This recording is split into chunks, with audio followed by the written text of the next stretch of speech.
বাঙালির অন্যতম উৎসব জামাই ষষ্ঠী। মধ্যবিত্ত বাঙালির পকেটে টান পড়লেও জামাই ষষ্ঠী উপলক্ষে পাতে যেন থাকে ইলিশ। তবে ইলিশের পাশাপাশি রুই কাতলা সহ অন্যান্য মাছেরও ব্যাপক চাহিদা। জামাই ষষ্ঠী উপলক্ষে ইতিমধ্যে বাজারে এসেছে ইলিশ। চড়া দাম থাকলে জামাইদের খুশি করতে মাছ কিনছেন গৃহকর্তা। চড়া দাম থাকলেও জামাইদের খুশি করতে মাছ কিনছেন গৃহকর্তারা।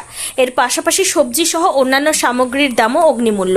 বুধবার বহু বাঙালির ঘরে আয়োজন হবে জামাই ষষ্ঠী। মঙ্গলবার সকালে নজর কাড়ে নেতাজি পৌর বাজারের মাছ বাজার। জামাই ষষ্ঠী উপলক্ষে মাছ বিক্রেতারা 25 কেজি ওজনের চিতল, 30 কেজি ওজনের কাতলা, 2 কেজি ওজনের ইলিশ সহ বিভিন্ন ধরনের মাছ বিক্রি করেন। জামাই ষষ্ঠীর বাজার করতে বহু মানুষ মঙ্গলবার সকাল থেকে মালদা শহরের বিভিন্ন বাজারে ভিড় জমিয়েছিলেন। মধ্যবিত্ত বাঙালির পকেটে যতই টান পড়ুক না কেন, জামাই ষষ্ঠীতে রুই কাতলা, চিতল, ইলিশ সহ বিভিন্ন প্রয়োজনীয় সামগ্রী কেনেন গৃহকর্তারা।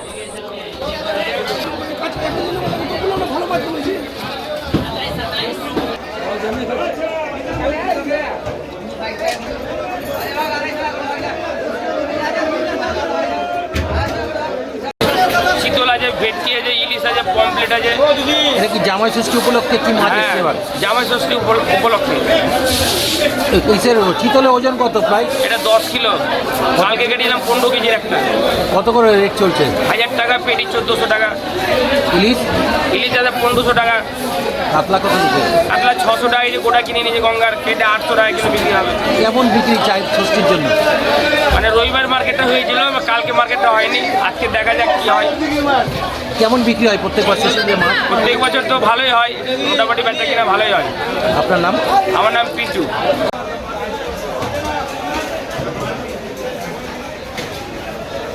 হাতটা ছেড়ে দাও। आपकी बार मोदी सरकार खावे खावे।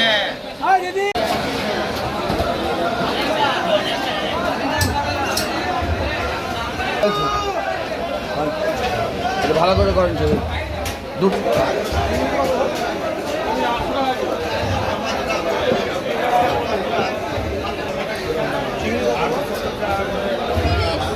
ইলিশ আছে।